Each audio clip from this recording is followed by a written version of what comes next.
नमस्कार, मैं विवेकानंद और आप देख रहे हैं news for nation. Patna high court के आदेश के बाद नगर पालिका चुनाव पर संकट के बादल मंडराने लगे हैं। सबकी निगाहें अब राज्य निर्वाचन आयोग पर है, क्योंकि पटना हाईकोर्ट ने राज्य निर्वाचन आयोग को आदेश दिया है कि आप अपने स्तर से इसे देखिए। हाईकोर्ट ने स्पष्ट कर दिया है अपने आदेश में कि सरकार की तरफ से या आयोग की तरफ से अति पिछड़ा वर्ग को लेकर के जो आरक्षण की व्यवस्था की गई थी वो सही तरीके से नहीं था। सुप्रीम कोर्ट के आदेश के अनुरूप वो नहीं था, क्योंकि सरकार ने आयोग गठित नहीं की, कोई रिपोर्ट नहीं ली, कोई डेटा ही नहीं था। और इसके बाद भी मेयर, डिप्टी मेयर या फिर मुख्य पार्षद, उप मुख्य पार्षद को लेकर के इन्होंने अति पिछड़े लोगों को आरक्षण की व्यवस्था कर दी। पटना हाईकोर्ट ने राज्य निर्वाचन आयोग से कहा है कि आप अपने स्तर से इसे देखें, यानी कि नामांकन से लेकर के चुनाव तक की तारीख अगर बदलनी हो तो आप करें। लेकिन इतना तय हो गया है कि जिस सीट पर अति पिछड़ा वर्ग के आरक्षण की व्यवस्था थी उन तमाम जगहों पर नए सिरे से चुनाव होंगे, यानी कि नामांकन की प्रक्रिया से लेकर के वोटिंग तक की पूरा जो शेड्यूल होगा वो बदला जाएगा।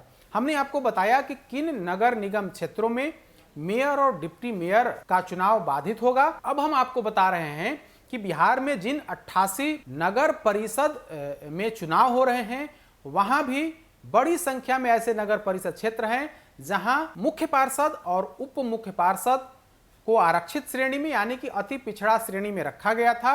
उन तमाम जगहों पर अब चुनाव प्रक्रिया पूरी तरीके से रुक गई है। तो हम अब आपको नगर परिषद क्षेत्र की बताएंगे कि किन किन नगर परिषद क्षेत्र में चुनाव की प्रक्रिया रुक गई है मुख्य पार्षद को लेकर। तो इस कड़ी में 88 जो नगर परिषद क्षेत्र हैं उनमें मुख्य पार्षदों की अगर हम बात करें तो औरंगाबाद में मुख्य पार्षद का जो पद है वो अति पिछड़ा समाज से है, लिहाजा वहां चुनावी प्रक्रिया बाधित हो गई है, वहां अब चुनाव टालना पड़ेगा। गोगरी जमालपुर में पिछड़ा वर्ग महिला के लिए यह सीट आरक्षित, यानी कि औरंगाबाद ही बाधित हो गया, गोगरी जमालपुर भी वहां चुनावी प्रक्रिया बाधित हो गई। जमुई में पिछड़ा वर्ग का था, बेनीपुर में पिछड़ा वर्ग, नवादा में पिछड़ा वर्ग महिला के लिए आरक्षित थी, फुलवारी शरीफ में पिछड़ा वर्ग के लिए, संपतचक में पिछड़ा वर्ग, बगहा में पिछड़ा वर्ग महिला, डुमरांव में पिछड़ा वर्ग महिला, बक्सर में पिछड़ा वर्ग महिला, बरौनी में पिछड़ा वर्ग, बलिया में पिछड़ा वर्ग, सुल्तानगंज में पिछड़ा वर्ग, जमालपुर में पिछड़ा वर्ग महिला के लिए आरक्षित थी, डिहरी में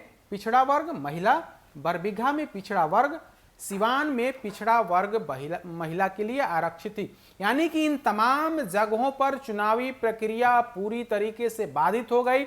अब नामांकन की प्रक्रिया शुरू होगी, फिर उसके बाद जो 20 दिनों का जो समय दिया जाता है तो जो पूरी प्रक्रिया है एक बार फिर से शुरू होगी, क्योंकि पटना हाईकोर्ट ने साफ कर दिया है कि सरकार की तरफ से, राज्य निर्वाचन आयोग की तरफ से जो अति पिछड़ा समाज के लिए जो आरक्षण की व्यवस्था की गई थी वो सही नहीं था, वो नियम विरुद्ध था। लिहाजा अपने आदेश में पटना हाईकोर्ट ने कहा है कि उन तमाम जगहों को अब सामान्य श्रेणी में रखा जाएगा।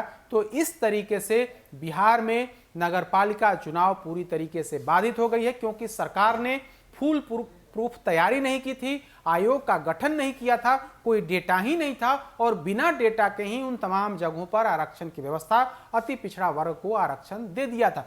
तो सीधे शब्दों में कहें तो कहीं ना कहीं चुनाव की जो प्रक्रिया थी, जो लोग नामांकन से लेकर के अब चुनाव प्रचार में जुटे हुए थे, 10 तारीख यानी कि 10 अक्टूबर और 20 अक्टूबर को उन जगहों पर चुनाव होने हैं, तो उसके ठीक पहले यानी कि 10 तारीख से आज 6 दिन पहले 4 तारीख को ही पटना हाईकोर्ट का जो आदेश आया है उसके बाद भूचाल आ गया है। अधिक अपडेट्स के लिए देखते रहिए न्यूज फॉर नेशन। नमस्कार।